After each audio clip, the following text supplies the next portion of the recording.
Okay. So I think folks are continuing to join us, but we're going to get going. So my name's Stephanie Devitt. I'm principal consultant with SDK Strategic Services. So we had the opportunity to work with the Pollution Control Agency and the Critical Materials Recycling and Recovery Task Force um, to support the work of that task force and provide a lot of the research and facilitation to guide the work. So I'm very excited by the opportunity to share that with you today. So I'm joined by co-chair of the task force, Moaz, Moaz from the Great Plains Institute. So I'm going to allow Moaz to introduce himself, and I'm going to share screen, and we look forward to sharing this work with you. Yeah, thank you, Stephanie. Can you hear me all right? Yep, you're good. Perfect. Okay. Well, hello and welcome all to this webinar about the Critical Materials Recycling and Recovery Task Force. My name is Moaz Mia, and I'm with the Great Plains Institute. I had the pleasure of working with some great folks on this task force, and I'm excited to share the report that Stephanie and her team at SDK Strategic Services put together based on our recommendations. I am filling in today actually for Amanda Cotton from the Minnesota Pollution Control Agency, who led this task force and coordinates Minnesota's e-waste law that passed in 2007 and the rechargeable battery law, which passed in the 90s. So I'm going to talk a bit about the task force on the next slide. Thank you, Stephanie. So in 2024, the Minnesota Legislature tasked the Minnesota Pollution Control Agency with exploring how Minnesota could recover and recycle more critical materials. So the legislature directed MPCA to do so by putting together a task force to advise on this matter, and with a report due end of 2025. So there are 15 stakeholders. You see the logos here. It includes state agencies, solid waste administrators, labor, mining, environmental justice organizations, energy advocacy organizations, electronic waste recyclers, Minnesota tribal governments, manufacturers that use these critical materials, and electric utilities. I think I got them all. And then, of course, the most important logo you see bottom right, as I mentioned earlier, SDK Strategic Services really ran this show and facilitated the task force and compiled the report. So today we're going to be going through the findings of this report. And yeah, thanks, Stephanie. So here we have the leadership team on this slide. Chris McGon with Otterdale County chaired the task force. Dave Benke with the MPCA, who's now retired, was co-chair. I served as scientific co-chair. Amanda Cotton, who I'm subbing for here today, was project manager. And Stephanie, who just started us off with the SDK Strategic Services, was the project director. So moving on, I want to talk just a little bit about what we did as a task force. So what was our charge? It was to advise MPC, as I mentioned, on strategies as directed by the legislature to increase the recovery of critical materials from end-of-life products and to complete the activities needed to develop a strategic roadmap. So you see, Amanda has gathered some material on this slide. What we're trying to show here is that we thought we would evaluate emerging recovery technologies, assess economic, environmental, and social impacts, identify ways to keep materials out of landfills and waste combustors, and engage stakeholders, outlining the infrastructure needs for both collection, transportation, and recycling. So easy peasy.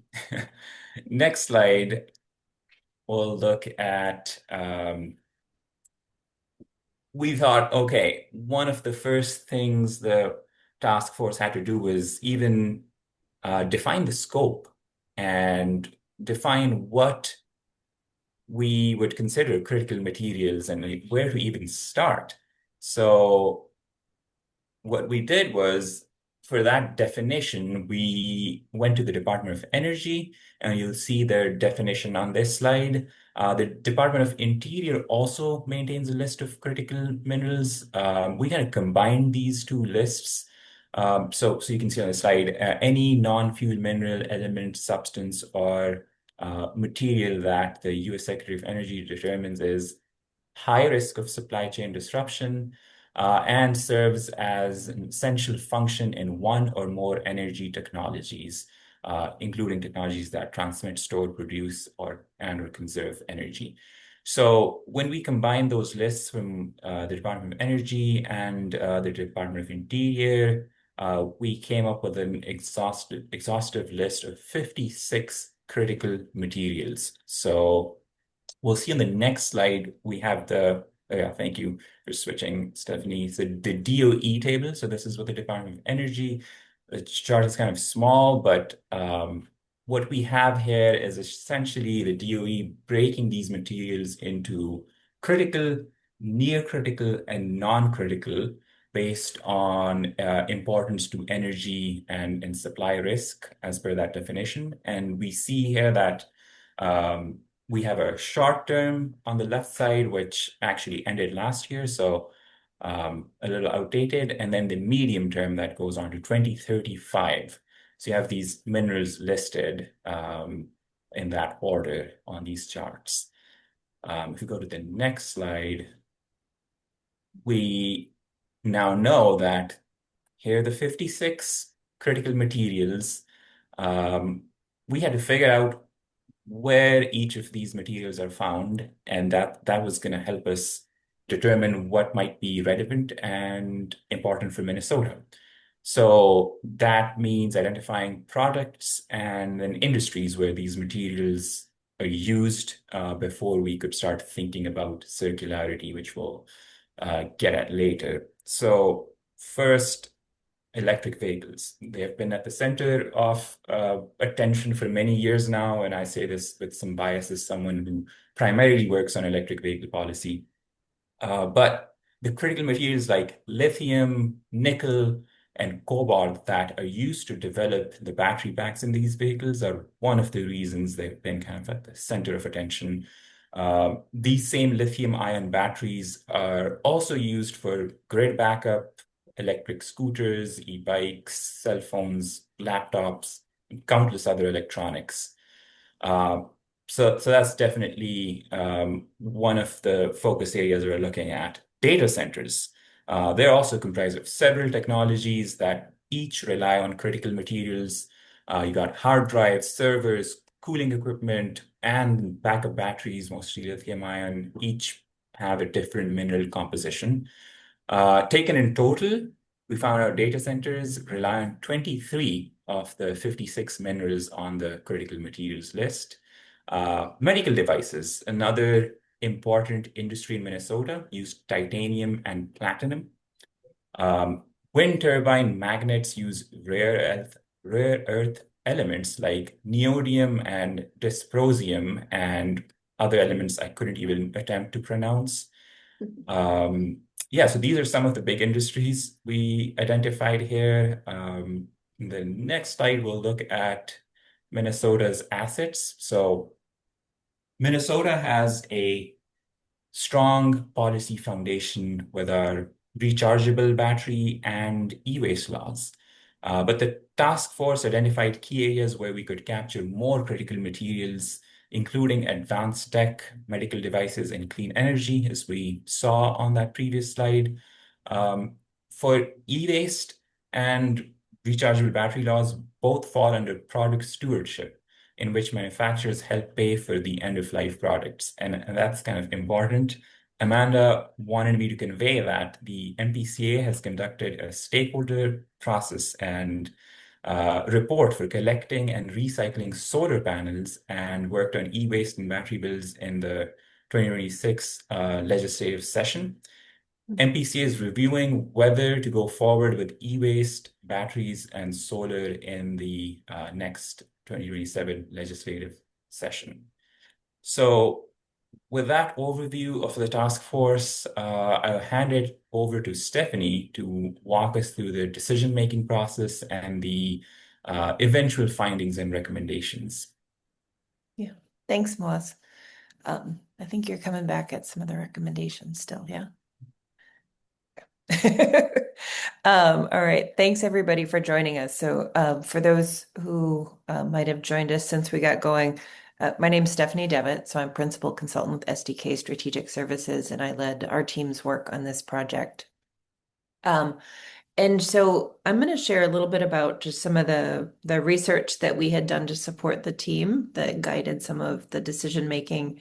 And as I do that, want to first share some anchoring decisions that the task force had made in the start of our work. So as Moaz mentioned, the legislation that authorized this task force specifically tied us to the 2023 Department of Energy Critical Materials List, which is a full 56 minerals. At the same time, Moaz was an early champion of thinking about circularity in terms of the scope of the task force, and many others on the task force were as well. And so one of the first choices in front of the task force was, do we want to focus on setting policy for all 56 critical materials on that full DOE list, or do we want to narrow in on a few minerals or materials and start to think about the full circular supply chain of what that looks like? Because as you might have gathered from Moaz's comments earlier, um, the minerals, the supply chains, the production of different products and different critical materials is different kind of across that continuum. Their uniting factor is less chemical or natural resources and more just the supply chain vulnerability of them. And what the task force decided is they wanted to keep their energy on all 56 minerals rather than just selecting a few early.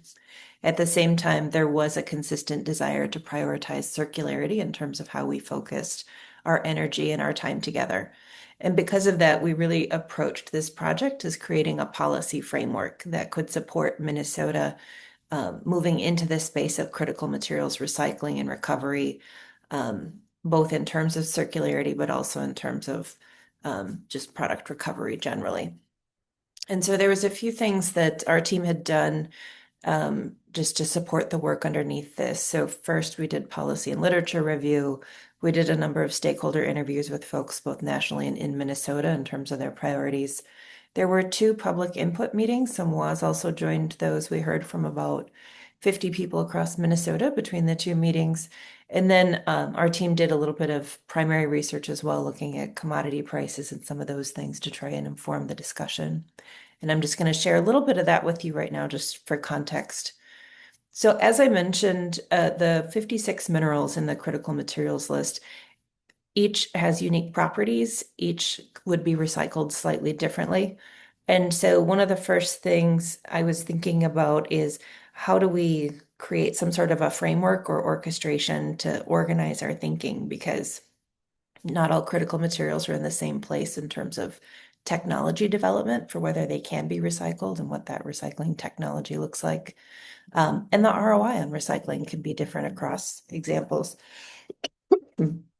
Moaz mentioned electric vehicle batteries and those grid batteries. I think that's a prime example of just one mineral set within this. So what we did is we came up with what we referred to as the recycling feasibility framework. And what you see here is you can read this in terms of the columns: scaled, scaling, emerging, and research and development. And the way we were looking at critical materials for our thinking is, scaled are the minerals on the critical materials list that, while they're critical materials, the recycling technology and infrastructure for those materials exists. So everyone's been hopefully recycling your aluminum cans for decades. We know it's out there.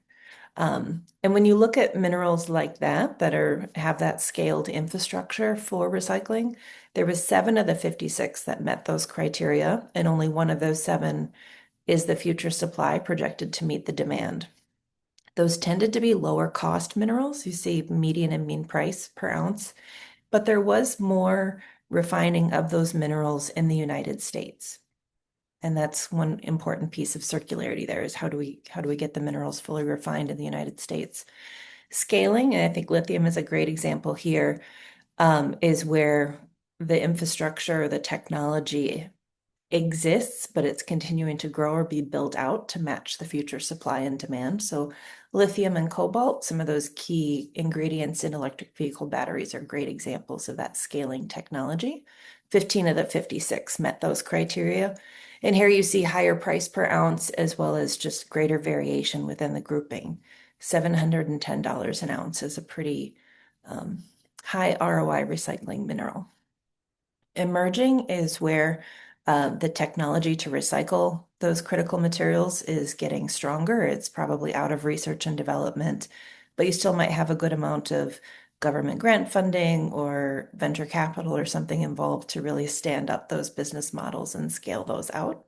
And we had 16 of the 56 in that category. And then research and development, those are examples of minerals and materials where the recycling technology itself is still in development. And I'll also acknowledge, so one of the interviews we did was with Ames Laboratory in Iowa. They're obviously a great source in terms of the national labs that are digging into recycling. And they mentioned examples of even recycling platinum down to like almost an atomic level. So the level of technology and interest in recycling these critical materials is definitely continuing to grow, even as the task force was doing its work. In addition, so we talked a little bit about circularity earlier, and that was one thing that came up a lot in our leadership team conversations, as well as with the task force overall. So when we think about recycling traditional consumer products, we think about things like collecting and sorting. So that's the recycling we all do at our curbs or businesses might, as well as the deconstruction. So we had Dynamic, which is a deconstructing recycler on our task force, and they do things like pull some of the minerals and pieces apart out of those large products to break them down into different ingredients and send to more refiners, things like that. But one thing that we noticed in the conversations we were having, and something we learned a lot from, I want to specifically credit Redwood Materials and Panasonic being on the task force. They're from the Nevada area, and they were very involved in the lithium loop that Nevada has developed. But we just acknowledged there that, Redwood, for example, when they're taking the lithium from someplace like Dynamic and breaking it down into that black mass, they're still, in terms of secondary refining, getting that material and sending it maybe to Japan or Korea or something for final refinement and bringing it back. And so when we think about full circularity, that was a point of discussion with the task force overall, is how to balance and just consider those variables that it takes to get from a consumer product to reusable minerals and materials. And then one other thing that we looked at was new technology and new business models that are starting to emerge with critical materials recycling specifically. So critical materials are still showing up even in small amounts in all sorts of products, from large scale items like solar panels to small items like button batteries and greeting cards. And that continues to be, I think, something everyone is paying attention to in terms of recycling and recovery of critical materials. But one other thing that we saw as we were looking at that new recycling technology is that there are new methods being developed that are more environmentally friendly, but also more precise. So rather than, say, a shredder that exists to recycle a car, that's kind of a big example. A lot of these critical material recycling technologies are very precise, where they might narrow in on one small component of a car or an item. And they require a deeper knowledge of the product itself to extract those critical materials from whatever product is being recycled. And so that just asks different things of our recycling system to reach that level of precision, but there's some environmental benefit to that as well.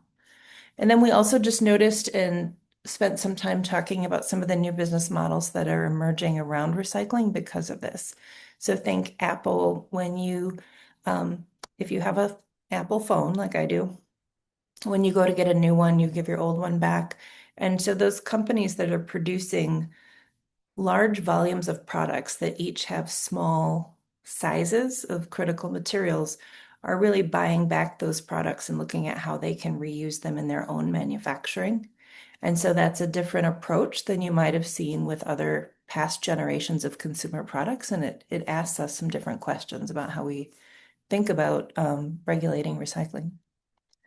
So, based on some of that work that was done, as well as discussion and lessons from the full task force, which, as you might gather, was a really strong group with great ideas that really represented that full continuum of circularity, we developed a policy framework that was intended to really support Minnesota pursuing critical materials recovering and recycling across minerals. And so with that, we started first with a vision. That vision was to create conditions where Minnesota leads the nation in critical materials recycling and recovery across minerals and materials. And the group agreed to four principles that it wanted to see really serving as kind of cornerstone foundations for how Minnesota thinks about policy on critical materials forward. First is environmental protection, thinking about land, air, water, and human health, and making sure those things are protected at paramount. Number two is economic vitality. Number three, circularity leadership. So, wanting to see Minnesota really step forward with circularity where that opportunity might exist. And number four is really prioritizing innovation, thinking about ways we can build out new systems and support new recycling. And the task force agreed to three core goals in pursuit of that vision. Goal number one, reduce, reuse, and recycle first. Goal number two, cultivate implementation readiness. I think one thing that might be alluded to throughout Moaz and I's comments to this point, but it's worth just kind of hitting on the nose, is that critical materials are slated for continued hockey stick type growth. You think about lithium that Moaz mentioned. I think lithium batteries are slated for 300% growth by 2030, 400 and some percent by 2035.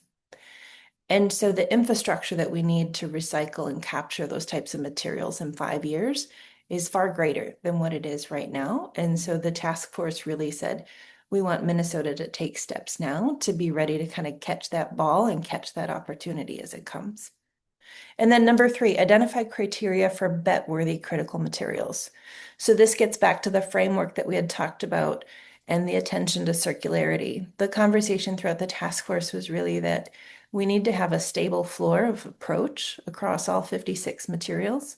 And yet, if we want to pursue circularity leadership in Minnesota, we'll need to find a mineral set or a product set or a narrower lane to really go deep and build out that circularity and opportunity as well. And then we also talked about different measures that could be tracked over time to plot Minnesota's success towards critical materials recycling and the effectiveness of it.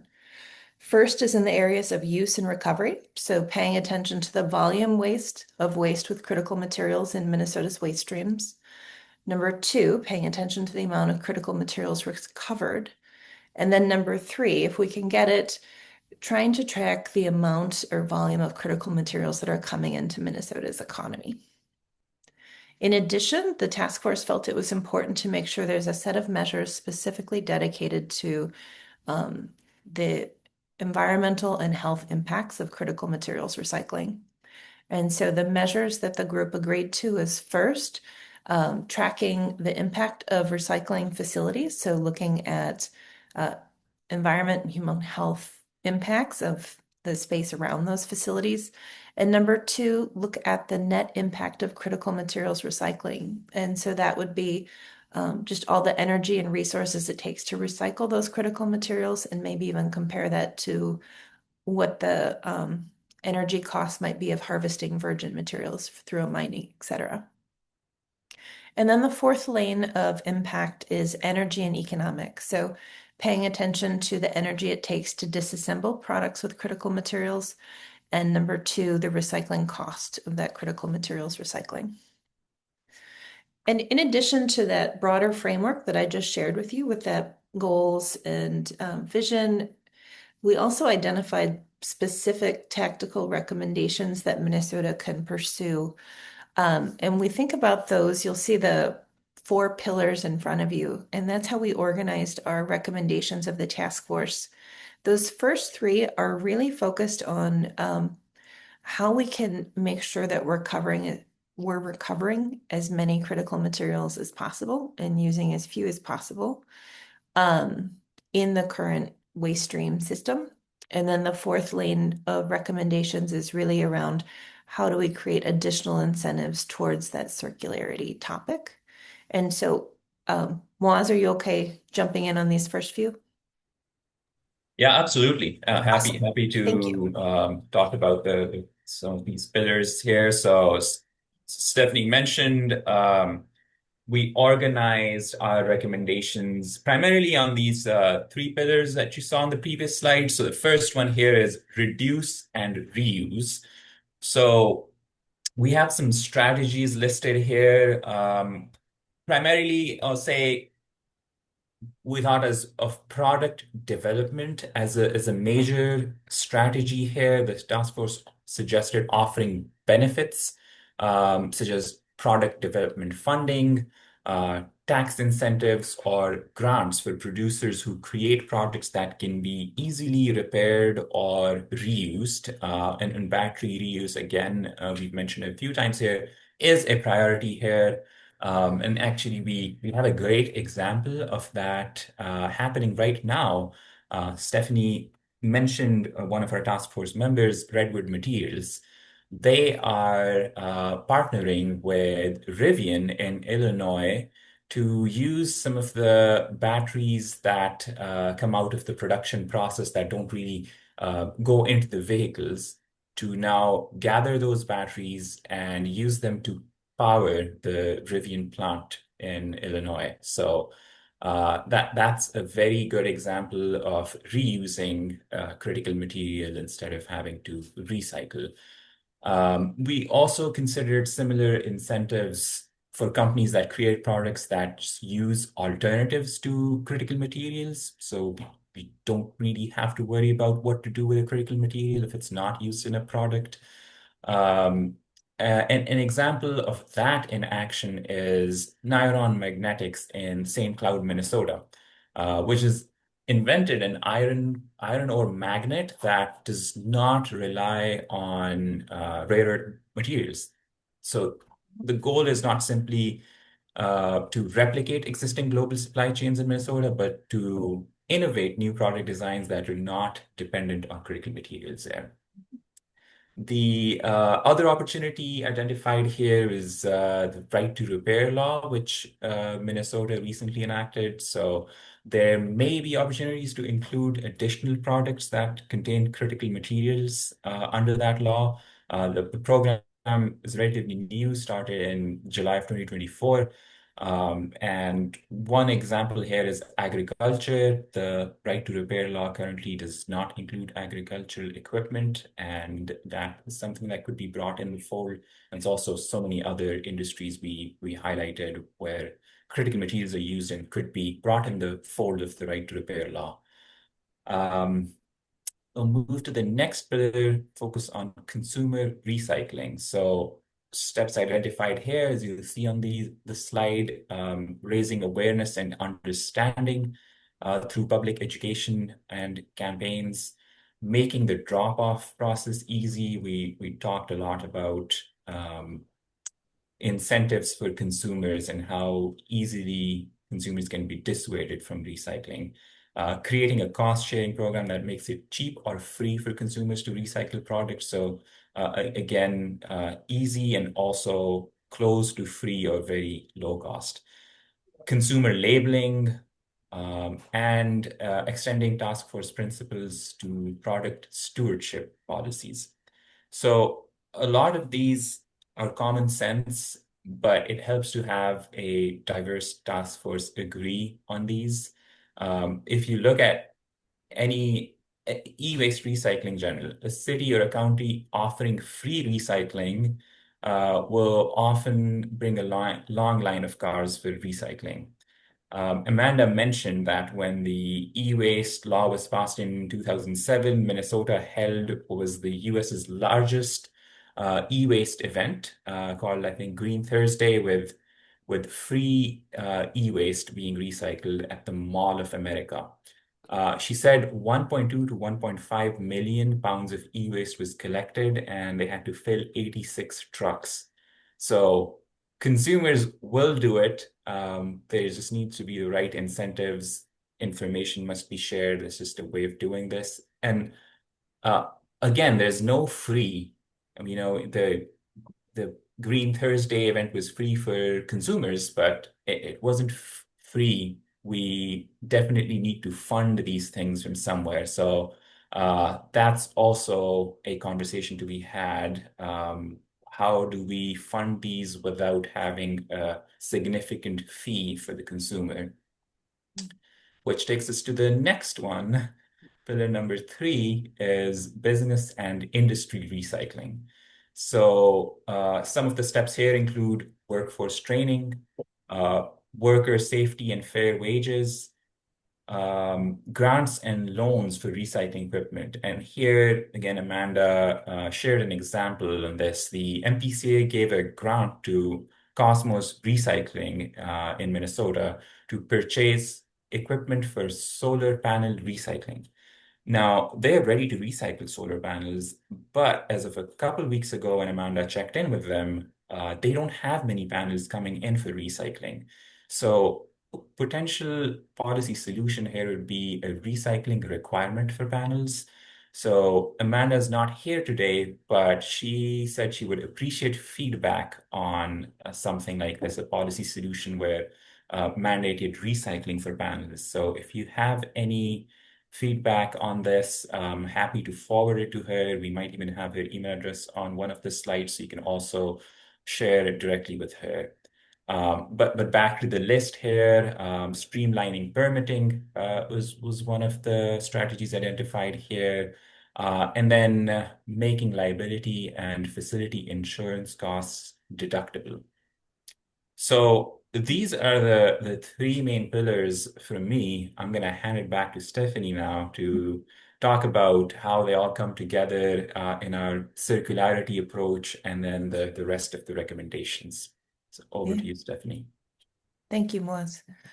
So I'm going to talk through the recommendations that were developed around the circular approach and want to acknowledge that from the get-go, Moaz was a big champion of this circularity direction on the task force. So um, his championing very much guided the approach we took with some of the work that we did here. But this area of recommendations is really about back to that goal three, how could Minnesota build circularity leadership?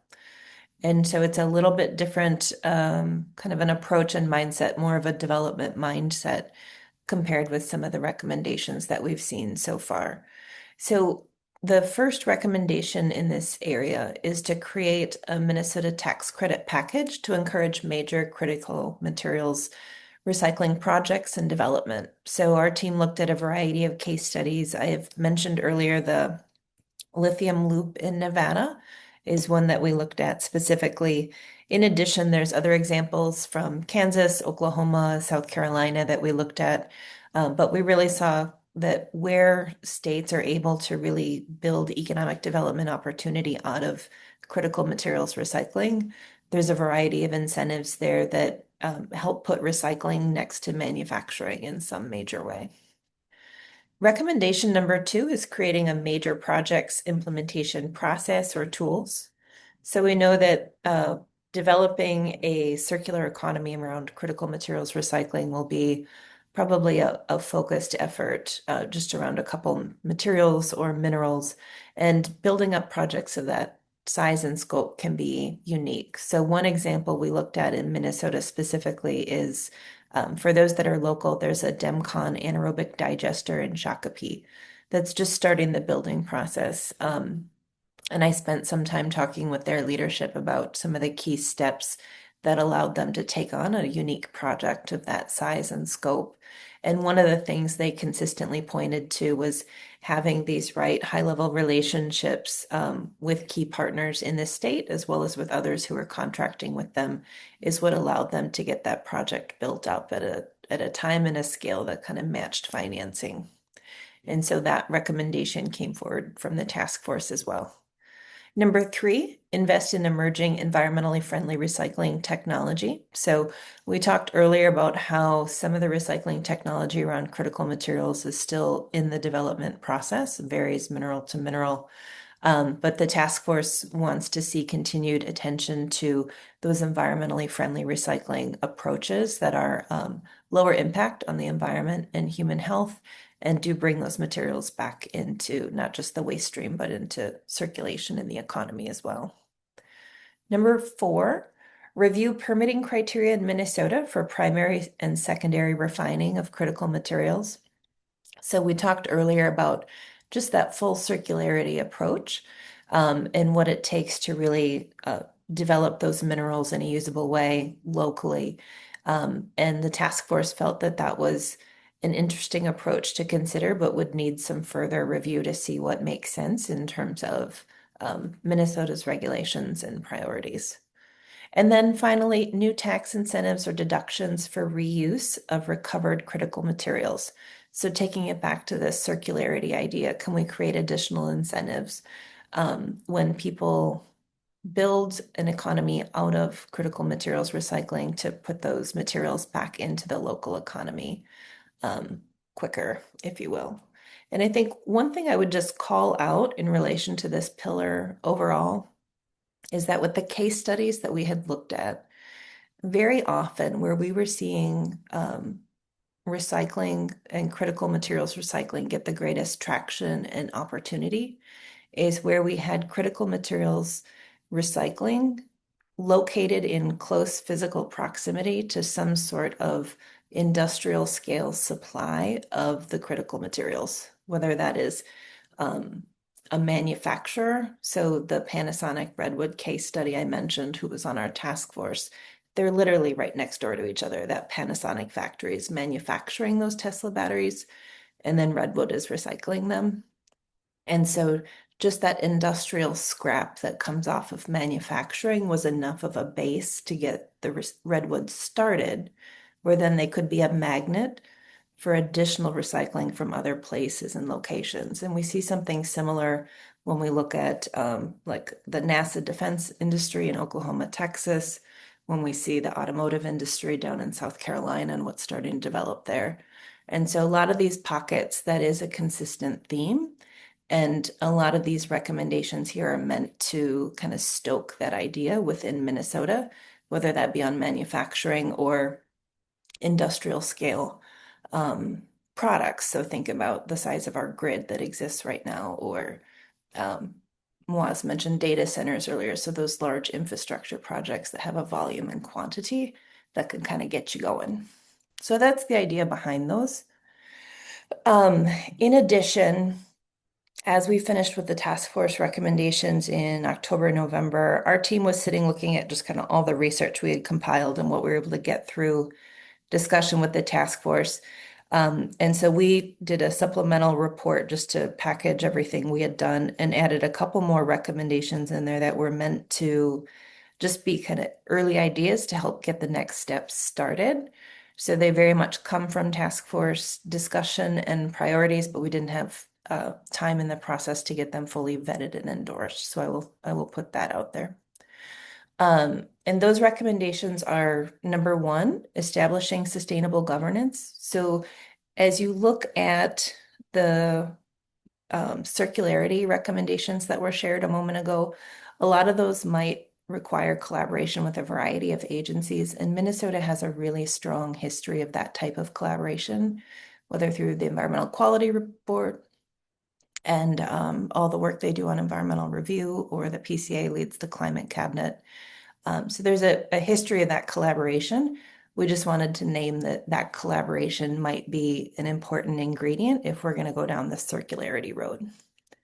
Number two, investigate high potential industries. So I think this is pointed to with that goal of identifying kind of a bet-worthy minerals or materials that the task force had agreed to, but we just wanted to make it a little bit more explicit. One of those next steps might be looking at Minnesota's assets a little bit more narrowly based on the priorities of the task force and doing some deep investigation to where the infrastructure or the industries exist that the circularity might get the most traction in the least amount of time or resources. And then creating those critical materials recycling incentives, suggested potentially creating a team or project office who can manage this type of work because it is cross-disciplinary in some ways. And then looking at those regulations against current critical materials. So I'm going to stop sharing here. And I know there's a few from the task force who are planning to join us today. I also see someone from the PCA has joined us. So I want to open the door for those individuals if there's anything more you would like to add. I see Patrick. And I'm going to keep looking here. For those who've been on the task force, if there's anything more that you wanted to add about the work or your thoughts, priorities, et cetera, I just want to give you the opportunity to take the floor for a minute. So I see Patrick O'Connell and then Ryan Gilbertson. I know Blue Green's representative on the task force. You had a bit of a transition, so if you wanted to say anything as well, I'm going to just move you guys both over.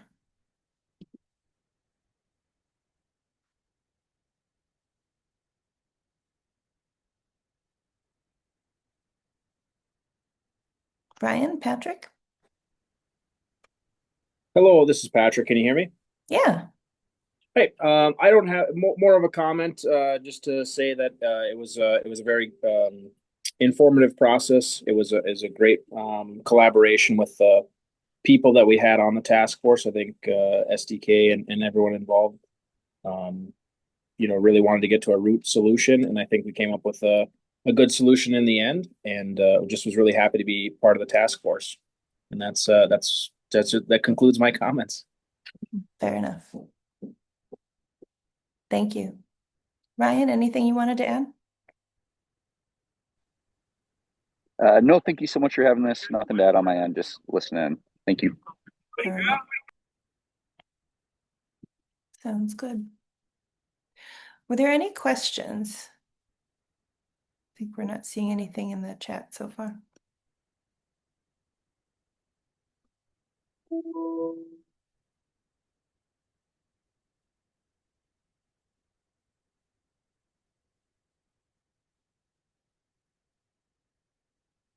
No questions? Okay. We have some discussion questions I could pull out here. Let me find them for you real quick.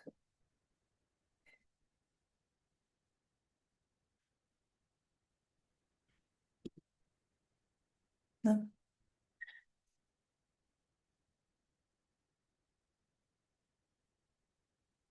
So first question would be, how would you see taking action on critical materials in your organization, or how would you see using this information in your work? So we see a variety of folks here.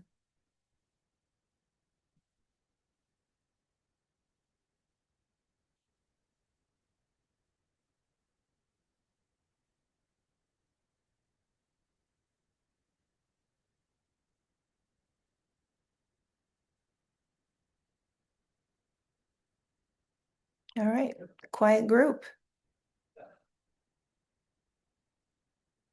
Moaz, anything you wanted to add or chime in with? We have a question in the chat. What might it look like to get an office on this subject started? Mm-hmm.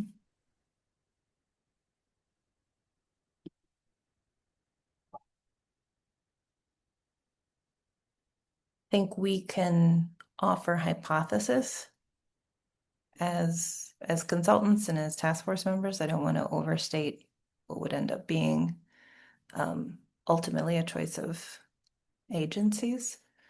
But one thing we were looking at in terms of models to that question is, for example, at the Environmental Quality Board, there's a staff person dedicated to pollinators because there's been some recognition of different agencies that pollinators are a topic that impacts many agencies, but just needs some focused attention.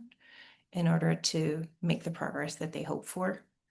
And so that mindset and approach seems like something you could do similarly, whether it's through a vehicle like EQB in Minnesota or the climate action teams, something of that nature. So there is some history in Minnesota of doing that in some instances.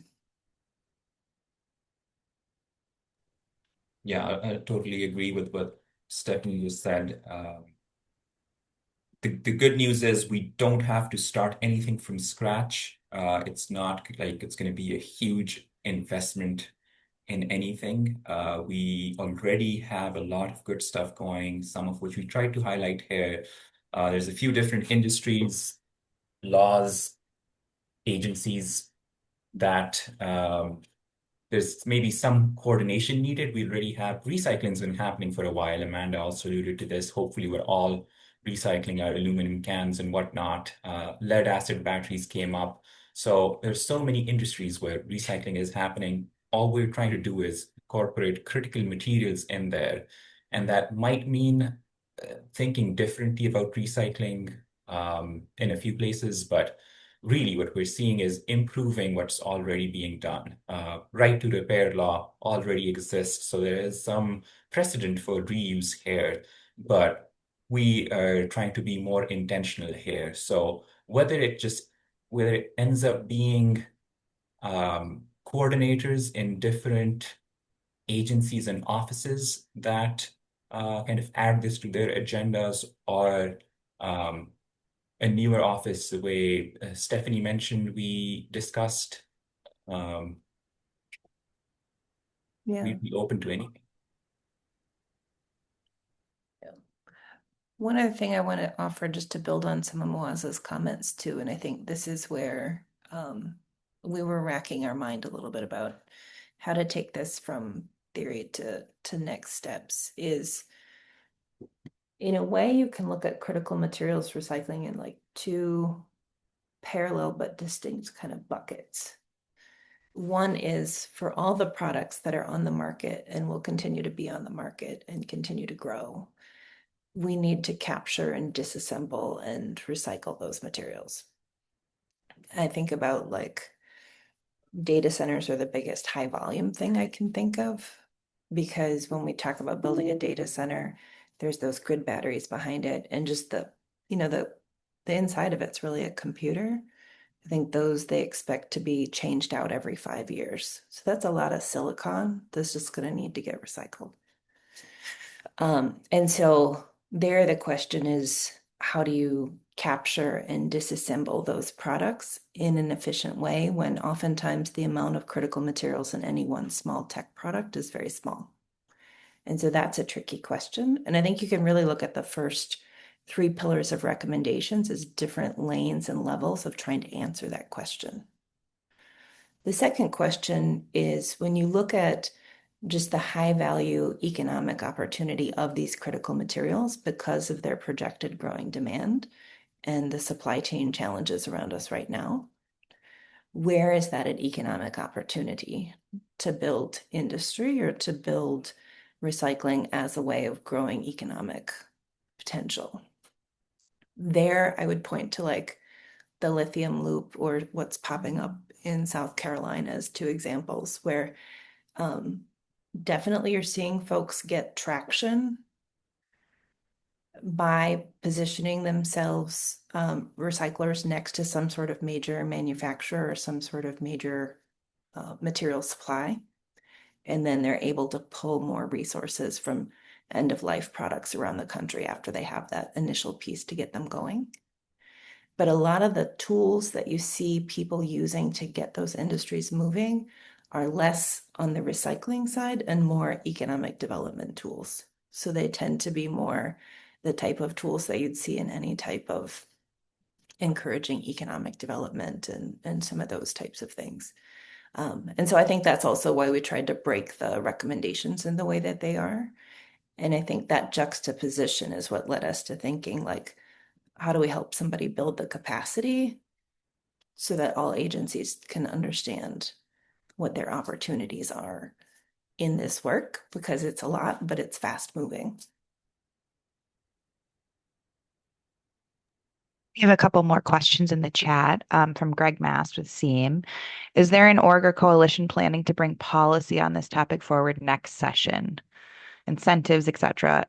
If so, do we have a sense of the policymakers who would champion this? Significant economic potential, as you've highlighted.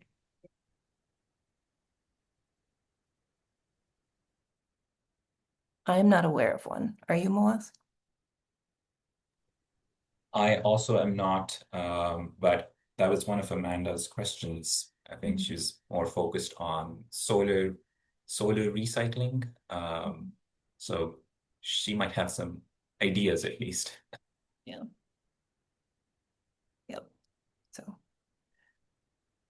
And another question. Oh, another question we have in the chat. SF 4935 was introduced requiring a study on amounts of critical materials in the current waste stream. How would that fit within the recommendations of this group? Sure. I could allow Ryan if he wanted to speak to that at all. Thank you, Kirk. My understanding is that that was in part built from the measurement recommendations that were in the task force report. Yes, this is Ryan. Yes, that bill was squarely came out of the measurement recommendations of the task force. And then to Mr. Mass's question, the Blue Green Alliance remains interested in this topic. We carried the legislation to pass this task force, and then, of course, the study legislation as well, and are interested in carrying legislation moving forward to continue to advance a recycling industry in the state of Minnesota. So our current champions on this legislation has generally been Representative Kozlowski in the House, who carried the task force study and carried the study bill as well. Great. And Kirk, is there anything more? Would you like me to put you on voice? I know you've been watching this work through the agency as well. Is there anything more you would want to say on this?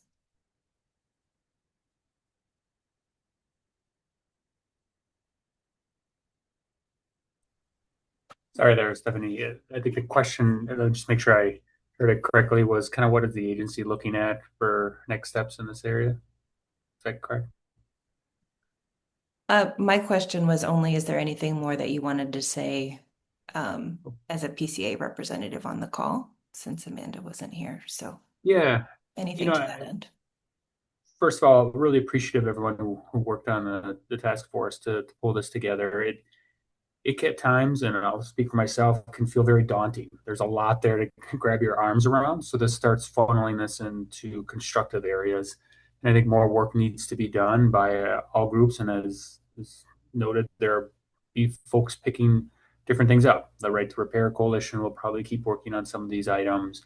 As you mentioned, the agency itself is working on batteries, electronics, and solar panel product stewardship pieces. The Blue Green Alliance has some ideas. So really interested to see where are the next steps that make sense in Minnesota and how to gain interest, but also who's not in the room to be part of that conversation to move this forward. Just because there are a lot of very good ideas at the legislature, and one group alone, whether it's the agency or an NGO, it's just hard for us to gain traction on this. Point well taken.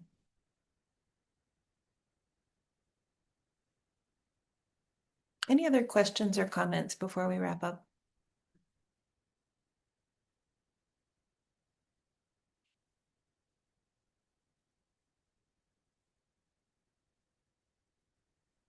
Quiet group today. So I'll say a couple things, then kick it over to Moaz to close us out. But I would just like to say thank you for all who took the time to join us today and learn a little bit about this work. I know there was a large team working quite hard over a number of months, and so it is nice to be able to share that work with others and see if it might spark opportunity. So grateful for your time and interest. We did record this, so the intent is to share with those who were unable to make it. And we can share contact information in that follow-up as well, just so that you know how to get a hold of us. But really appreciate your interest in staying in contact on this topic and for your time. So thank you. Moaz, anything? Yeah, thank you all for joining today. I'll just say it's been a pleasure working with the brilliant minds on this task force. I think it's just the beginning of something in the state of Minnesota. So you can see there's definitely interest, and I hope we can all kind of contribute and keep moving ahead. It's just going to be one little change at a time. Colorado just extended their battery recycling laws to now include electric vehicles. So one of the first states here to include EV battery recycling. So it's just going to be small legislation suggestions here and there. We just came with the principles and goals now, and hopefully we'll keep making progress each session and even between sessions. But it's good to see that there's so much interest in this topic. So thank you all. Our contact information will be shared. You can always go to the MPCA website for the report if you haven't read through it. And yeah, hopefully we'll be in touch and keep discussing this. Great. Thanks, everybody. Yeah, bye.